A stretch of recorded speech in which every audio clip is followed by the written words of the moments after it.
Saya tekankan sekali lagi. Enak aja gak main enak-enakan lo. Karena bagi saya uang bukanlah segala-galanya. Apaan lo bokis? Kemarin lo ngemis-ngemis di podcast minta pulang ke Aceh. Kenapa saya melaporkan seperti itu? Karena itu menyangkut harga diri saya, nama baik keluarga saya. Berapa harga diri lo? Goceng. Nama lo se-Indonesia tuh udah jelek. Gimana rasanya? Saya dibilang-bilang kesedihan. Ngaco lu ya. Kemarin lu bilang apaan? Aku sedih. Uang donasi. Saya juga itu. Air mata lo keluar dari leher. Mana ada?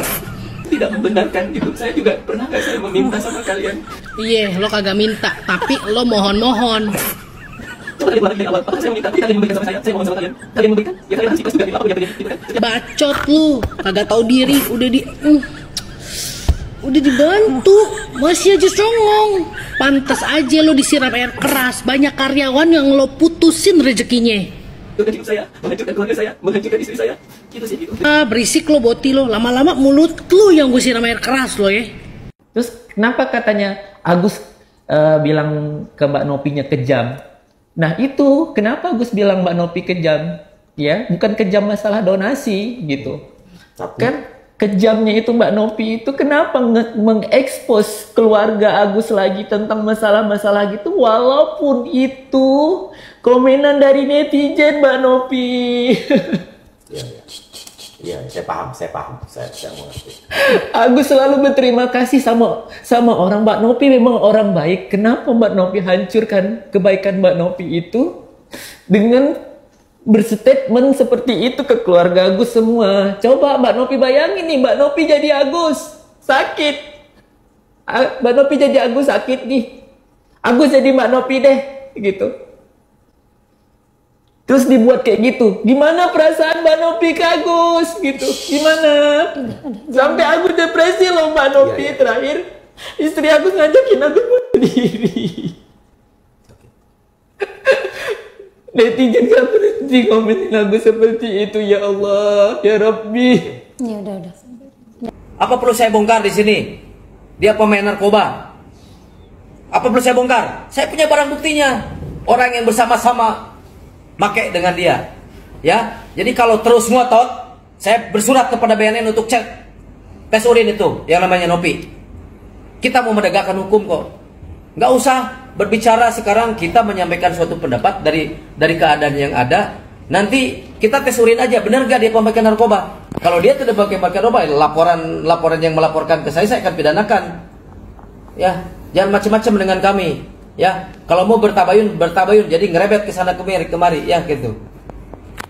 Ada lagi yang lain selain ini? Terus terang, saya pikir yang otaknya somplak nan songong itu hanya si Agus Salim ini. Tahu-taunya ternyata lawyernya juga sama-sama somplaknya. Assalamualaikum warahmatullahi wabarakatuh. Salam Om Swastiastu. Namo Buddhaya, salam kebajikan dan salam sejahtera untuk kita semua. Pemirsa sekalian, kenapa seharus cap mereka ini manusia-manusia yang songong dan somplak? Pertama kita bicara tentang si Agus Salim. Kalau kita ikuti betul tentang kasus antara Agus Salim dengan Teh Novi ini, itu awal mulanya akar permasalahannya itu karena tidak adanya transparansi dari Agus Salim sekeluarga ke Teh Novi selaku yayasan. Pada akhirnya Teh Novi harus mengambil sebuah tindakan yang tegas untuk mengamankan uang donasi itu, karena uang itu bertujuan untuk biaya pengobatan, bukan untuk bayar utang. Bukan untuk beli Samsung S23, bukan untuk belanja di online shop dan lain sebagainya. Itulah persoalan yang paling mendasar.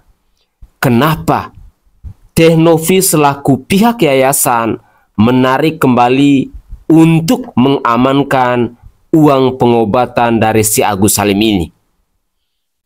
Tetapi tampaknya si Agus nih dia nggak paham. Dia sudah didoktrin oleh lawyernya yang somplak pula. Bagaimana tidak? Kok yang dibahas ini adalah uang donasi, tetapi lawyernya ini bicara soal narkoboy. Apakah lawyer ini masih waras? Di mana kira-kira nilai profesionalitas dalam menjalankan tugas yang ditunjukkan oleh Farhat Abbas dan teman-temannya ini? Benar-benar ini adalah sebuah tontonan yang diperlihatkan kepada seluruh masyarakat Indonesia tentang ketidakprofesionalisme dalam menjalankan tugasnya. Sekali lagi saya garis bawahi bahwa saya sangat yakin surat kuasa yang diberikan oleh keluarga Agus Salim kepada lawyer itu hanya dalam tanda kutip tentang uang donasi. Tidak ada tuh yang namanya narkoboy. Tidak ada tuh yang namanya tes urin dan lain sebagainya. Tidak heran bila pada akhirnya keblunderan yang diproduksi oleh Farhat Abbas dan kawan-kawan selaku pengacara dengan keluarganya Agus Salim ini tidak direspon positif oleh masyarakat Indonesia. Bahkan para donatur pun sampai mengeluarkan pernyataan-pernyataan pedas. Contohnya, kau mau mati silakan kau mati, kami sudah tidak peduli. Karena kami sudah memberikan hati, tetapi malah kau meminta jantung. Kau mau menangis ke, mau tinggal di kolong jembatan itu urusanmu. Para donatur pastinya kecewa. Karena tujuan open donasi itu adalah untuk biaya pengobatan, bukan untuk hal yang lain-lain. Kalau kita simak penjelasan dari Pablo Benua, beliau mengatakan bahwa uang itu murni untuk biaya pengobatan. Dan si Agus Salim ini berpotensi bisa dilaporkan oleh para donatur. Bahkan si Pablo Benua sampai memberikan sebuah ilustrasi singkat. Misalnya begini, saya memberikan uang kepada adik saya dengan tujuan untuk membelikan handphone. Tetapi pada akhirnya adik saya, uang yang saya berikan itu tidak membelikan handphone, tetapi dia misalnya main slot atau beli celana dan lain sebagainya. Artinya di sini ada kesalahan. Tetapi ya begitulah. Saya sangat menyayangkan lawyer-lawyer yang mendampingi Agus Salim ini. Karena saya sangat yakin dan percaya permasalahan ini semakin rumit, semakin ribet, itu hanya gara-gara lawyernya yang tidak profesional dalam menjalankan tugas. Mari kita buka mata hati kita, gunakan logika akal sehat kita, bahwa tujuan pertama Teh Novi menarik kembali uang donasi itu karena Agus Salim sekeluarga lagi mabuk dengan uang, sehingga uang itu tidak dipakai sesuai dengan tujuannya. Orang waras pasti dia akan sadar. Tetapi kalau orang-orang yang sudah mabuk dengan uang, pasti dia akan berputar-putar mencari persoalan dan permasalahan baru. Contohnya seperti lawyernya Farhat Abbas ini. Mari kita lanjutkan lagi. Oke, gambar pertama. Ini gambar apa? Betul sekali. Ini adalah babi. Oke, untuk gambar kedua. Apa enggak? Ini apa? Benar sekali. Anjing. Ini anjing. Untuk gambar yang ketiga.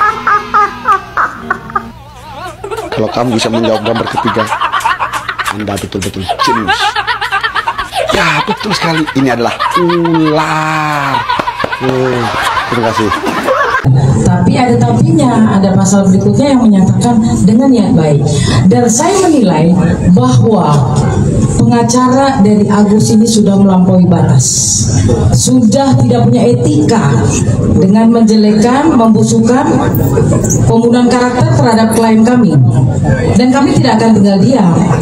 ya bahwa saudara Erdelo, rekan sejawat saya yang luar biasa, yang terhormat, saya anggap Anda sudah menyalahi aturan karena tidak sesuai dengan kewenangan Anda sebagai pengacaranya Agus. Bahwa kewenangan Anda adalah tentang LP pasal 27, pasal 45 Undang-Undang ITE dan 310, 311 KUHP dan kemudian 369 KUHP. Dan saya menilai kalian semua itu tidak punya ilmu. 369 adalah delik aduan absolut dan kalian melaporkan salah satu dari kalian sebagai pengacara. Sekolah di mana, bro? Terima kasih. Oke, sudah menghormati. Ada dua pesan moral. Pesan moral pertama, urusan yayasan tetap fokus kepada penyembuhan Agus. Itu pesan moral dari Tenovi kepada kami tim hukum. Urusan hukum akan menjadi tanggung jawab semua tim hukum yang membackup hak-hak hukum daripada Tenovi. Intinya kebaikan yang diseluruhkan kepada Tenovi, kepada masyarakat, seluruh masyarakat harus hukum. Itu aja sih dari kami dari tim hukum.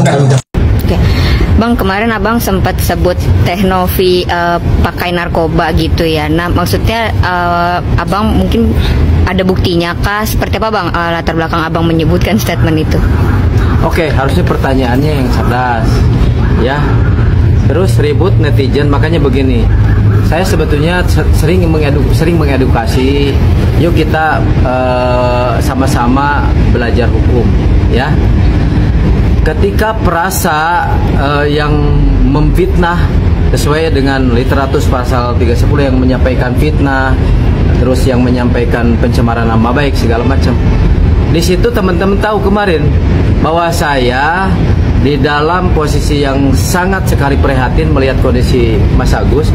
Saya menyampaikan kepada teman-teman audien, wartawan dan kawan-kawan yang ada di ruangan kantor, ya, sebaiknya ayo kita bertabayun, kita berdamai, ya gitu kan.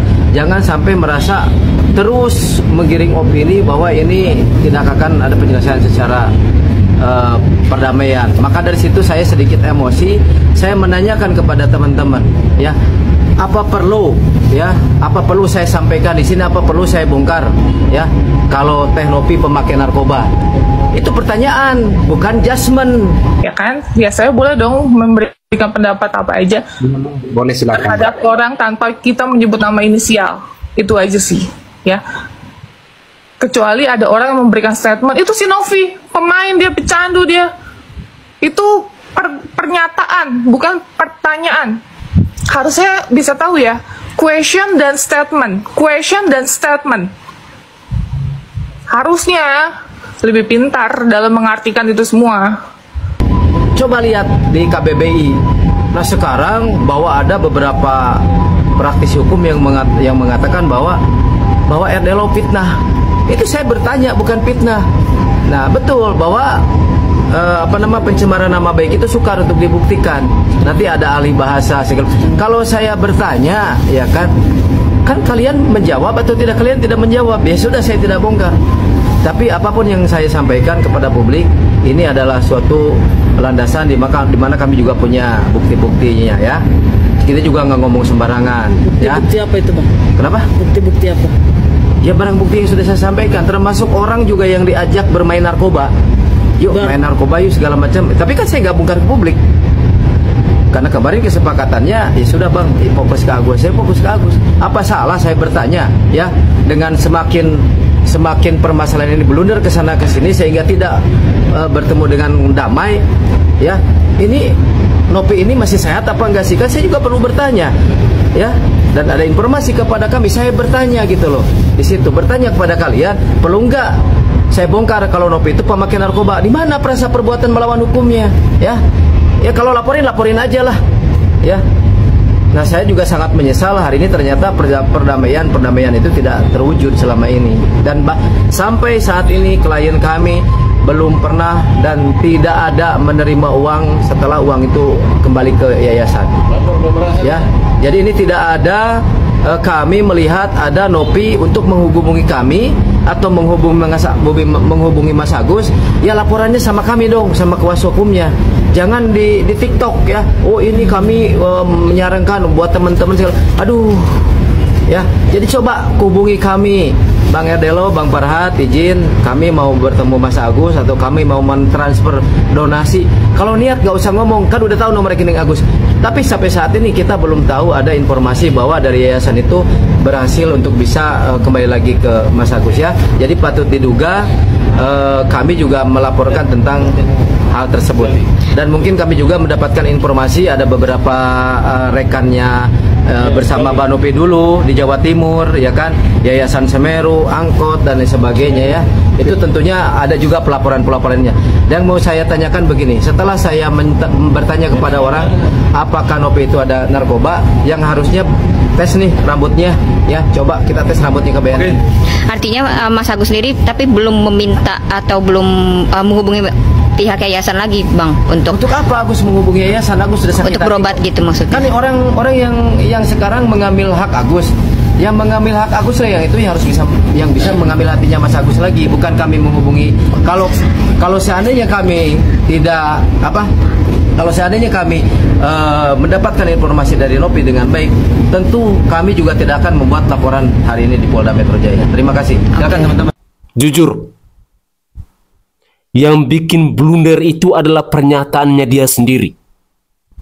Jelas-jelas semua orang sudah menyimak. Itu adalah tuduhan yang serius.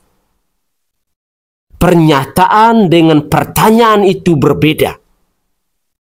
Yang Anda lakukan saat ini adalah pernyataan, bukan Anda bertanya.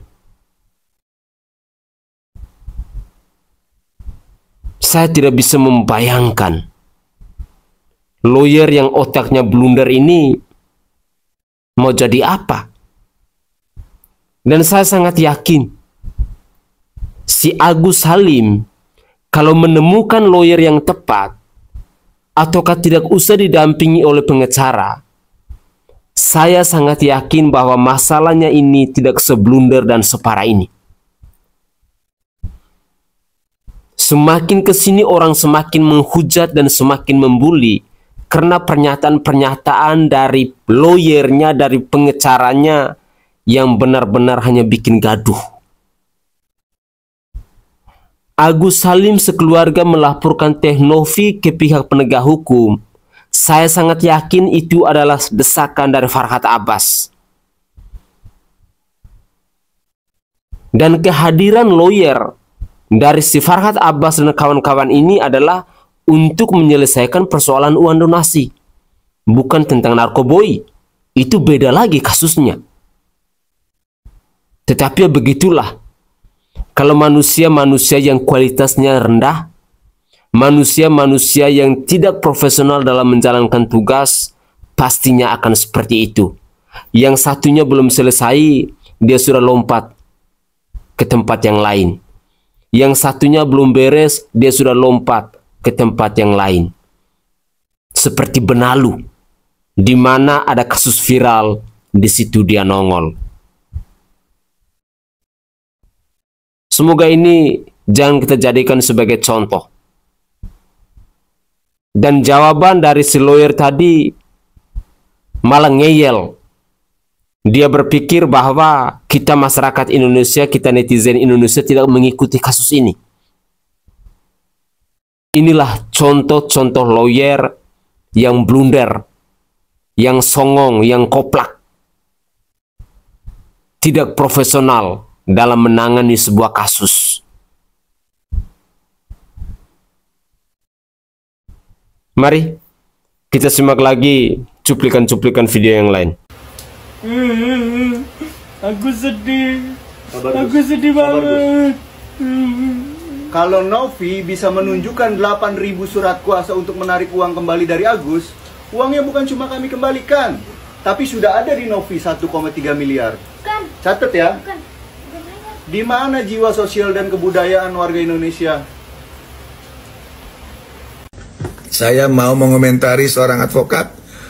Advokat tersebut adalah pengacaranya Agus terkait kisru antara Agus dengan Novi masalah dana. Namun sekarang advokat tersebut telah menuding Novi adalah pengguna narkotika dan bahkan juga menyerang John LBF, yang memang John LBF akan membantu Agus terkait dana 240 juta, bahkan ditantangi dengan uang 5 miliar, dan dia juga menyatakan mampu akan memenjarakan Novi. Saya sebagai seorang advokat hanya mengingatkan kepada rekan advokat, jangan melampaui surat kuasa yang kita terima dari klien. Ingat, kita ada kode etik. Dan yang kedua, ingat, kita sebagai advokat wajib menjunjung profesi kita, profesi yang mulia, officium nobile. Sehingga hal-hal yang memang di luar konteks surat kuasa, apalagi menyerang-nyerang pribadi orang lain, saya sarankan jangan dilakukan. Apalagi orang tersebut orang yang niatnya baik untuk membantu klien daripada rekan advokat tersebut. Itu yang bisa kita sampaikan dari minggu ini, agar permasalahan tidak melebar. Fokus kepada Agus untuk pengobatan matanya. Jangan nyerang pribadi orang lain, terutama Novi dan John LBF yang sudah niat ingin membantu klien daripada rekan advokat tersebut. Salam. Agus, di mana ya Agus? Woi, lagi santai kawan.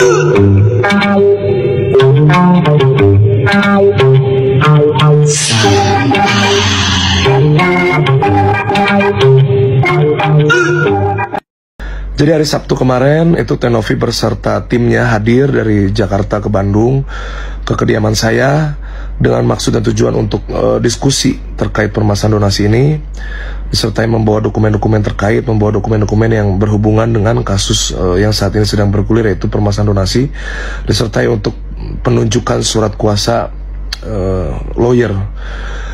Namun teman-teman, saat ini teman-teman juga harus mengetahui bahwa Tenovi juga sudah memiliki lawyer yang kebetulan adalah paman kandung beliau. Beliau adalah lawyer senior yang saya yakin bahwa beliau akan melihat case ini lebih secara detail gitu. Namun saya ingin menceritakan bahwa hal pertama kali yang saya pelajari dari dokumen-dokumen yang Tenovi bawa adalah mutasi rekening koran yayasan. Bahwa itu yang menurut saya adalah hal yang paling penting, yang paling krusial dalam permasalahan ini. Itu yang saya pelajari adalah ketika alur transaksi keuangan dari rekening koran Agus yang berpindah saat itu ke rekening yayasan. Teman-teman, uang yang berpindah dari rekening Agus ke rekening yayasan adalah utuh, tidak dipergunakan oleh pihak yayasan selain daripada kepentingan pengobatan matanya Agus. Saya pegang datanya, namun saya tidak mau mendahului Tenovi untuk membuka mutasi rekening koran tersebut ke publik. Mungkin besok hari Senin karena akan ada press conference, mungkin Tenovi akan membuka seluruhnya dengan gamblang di publik. Saya tidak mau mendahului, pada prinsipnya uang tersebut masih utuh. Jadi memang sudah terpakai untuk pengobatan matanya Agus. Yang saya maksud utuh adalah tidak dipergunakan oleh Tenovi atau tidak dipergunakan oleh pihak yayasan di luar daripada kepentingan pengobatan matanya Agus. Kemarin saya melihat itu WhatsApp dari istrinya Agus ke Tenovi, itu dikirimkan bill rumah sakit. Selanjutnya oleh Tenovi dilakukan reimburse dari pihak yayasan untuk mengganti biaya pengobatan matanya Agus. Saya sudah melihat bahwa alur transaksi keuangannya semuanya detail dan ada invoice-nya. Namun kembali tadi bahwa saya tidak bisa membuka ke publik, saya tidak mau mendahului apa yang belum disampaikan oleh Tenovi.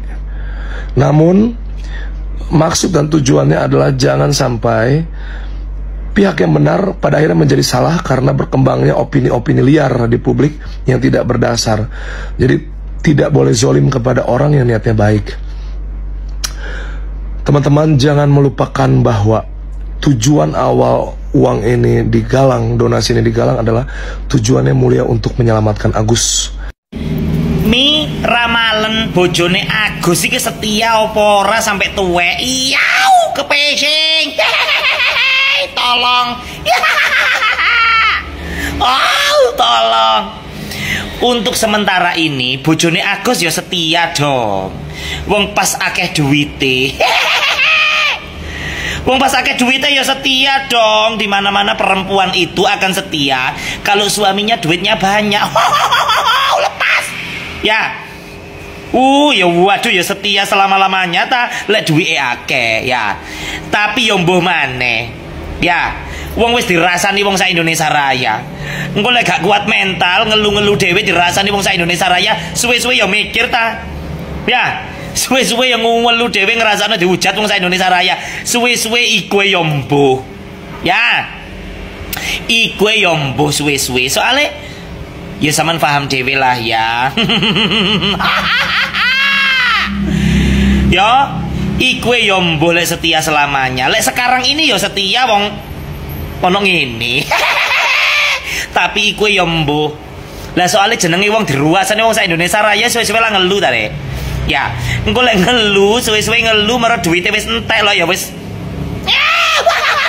Ya wis ada kemungkinan cari yang lebih ganteng. Ada kemungkinan cari yang lebih kaya. Ada kemungkinan untuk berpaling dari Mas Agus. Oh, Mas Agus sedih. Iku mek kemungkinan. Ya, iku mek kemungkinan, saya tidak memprediksi aneh-aneh. Iku mek kemungkinan ya. Iku ya mbuh ya. Wong ajane saiki duweke akeh rek, ya wis mbuh maneh. Wow, lepas. Oke guys, itu adalah cuplikan-cuplikan video yang bisa saya persembahkan ke hadapan pemirsa sekalian terkait dengan updatean-updatean terbaru dari perkembangan kasusnya Teh Novi alias Pratiwi Novianti dan si Agus Salim. Semoga saja persoalan yang dialami oleh Agus Salim dan Teh Novi ini bisa segera selesai. Dan harapan terbesar saya bahwa kalau memang cari lawyer, cobalah cari lawyer yang profesional, yang benar-benar dia paham untuk menyelesaikan sebuah kasus. Saya terkadang berpikir begini, Farhad Abbas, Rasman Arif Nasution, dan si lawyer yang satu ini kok sama-sama kualitasnya ya? Sama sekali tidak menunjukkan rasa tanggung jawab, tidak menunjukkan nilai profesionalitas untuk menyelesaikan sebuah kasus. Kita lihat kasusnya si Fadel dan Loli sampai hari ini sampai sejauh mana? Hilang. Lalu kita lihat si Farhad Abbas setelah melaporkan Teh Novi ke pihak penegak hukum bersama keluarganya Agus Salim, kini sudah jarang nongol. Malah dia sekarang sudah merapat ke Bang Icang. Apakah berpotensi bahwa di sana seorang Farhad Abbas dia membuka open donasi lagi?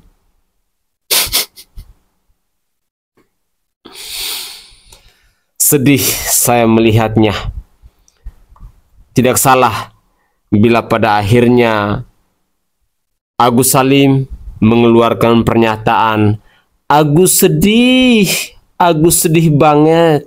Ternyata sedih karena kehadiran si Farhad Abbas yang adalah lawyer yang mungkin telah memperkeruh suasana dari Agus Salim ini. Mari, semoga saja cuplikan-cuplikan video ini bisa mengajarkan kita hal-hal yang positif agar kedepannya jangan pernah kita memilih seorang Farhad Abbas untuk menjadi lawyer bila kita tersandung masalah. Begitulah kira-kira.